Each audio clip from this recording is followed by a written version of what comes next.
500 টাকা, ঠিক আছে। তারপর 1000 টাকা কেন হবে? আমি তো তাকে বলেছি যে 1200 টাকা কম হবে না, তারপরেও 1000 টাকা দিয়ে চলে গেছে। আমি জানি না, তুই গিয়ে তার কাছ থেকে 200 টাকা নিয়ে আসবি। এখানে কি দান ছত্র খুলে রেখেছি আমি যে 200 টাকা করে ছাড় দেবো? আরে একটা জিনিসে কত প্রফিট থাকে, 200 টাকা ছাড় দেবো তাকে। জলদি গিয়ে নিয়ে আসবি। আর স্লিপটা তো, আরে স্লিপটা মনে হয় না ইয়ে জামা থেকে, তোর বৌদির কাছে নিচ্ছি, দাঁড়া একটু দাঁড়া ধর। আরে আমার সাদা জামাতে একটা স্লিপ আছে, এনে দাও তো। কোন সাদা জামাটা? ও ঠিক আছে, তুই এখন রাখ, তোর বৌদি স্লিপটা দিচ্ছে, দিলে দেখে কল করছি, জানিস? হ্যাঁ হ্যাঁ। আরে আমার কটা সাদা জামা? একটাই তো সাদা জামা, তাতে আছে দেখো। সাদা জামাতে কোথায় স্লিপ আছে? আমি তো কেচে দিয়েছি। আরে পকেটে তো ছিল, তুমি পকেট চেক করোনি?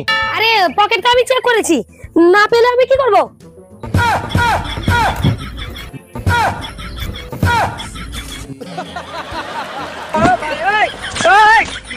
বিএ পাস বউ এরকম সেরকম ব্যাপার। এরকম যদি বুদ্ধি না থাকে তাহলে বিয়েটা পাস করবে কি করে? এরকম বুদ্ধি তো থাকতেই হবে না। ঠিক ঠিক, প্রচুর বুদ্ধি। এরকম বুদ্ধি নিয়ে কি করে যে ঘুমায় রাত্রে আমি ভাবছি। তোমার এই টোন কাটা স্বভাব না আমার একদম ভালো লাগে না। যা বলবে পরিষ্কার বলো। আর তোমার সেটা জামা পকেট তো, আমার তো মনে হয় আলমারি।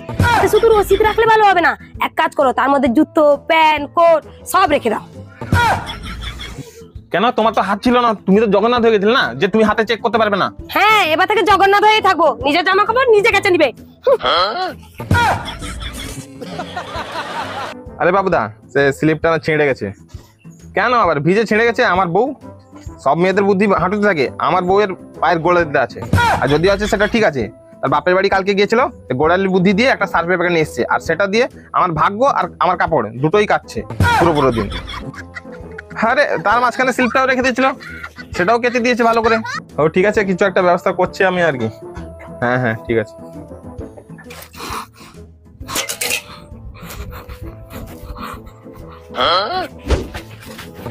আরে আবার ড্রামা শুরু হয়ে গেছে। আরে মঞ্জু দাঁড়াও, আরে মঞ্জু দাঁড়াবে তো, আরে দাঁড়াও, আরে দাঁড়াও, আরে মঞ্জু আরে দাঁড়াও, এই ড্রামা করো না, দেখো। আরে ছোট ছোট কথায় রাগ করলে হয়?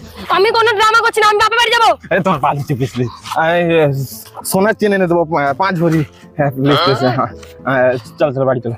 এই ছোট ছোট কথায় রাগ করলে হয়? এরকম সংসার চলে না, বুঝতে পারলে? একটু একটু ঝগড়া হবে, আমার স্ত্রীর মধ্যে ঝগড়া হবে না, কার মধ্যে হবে?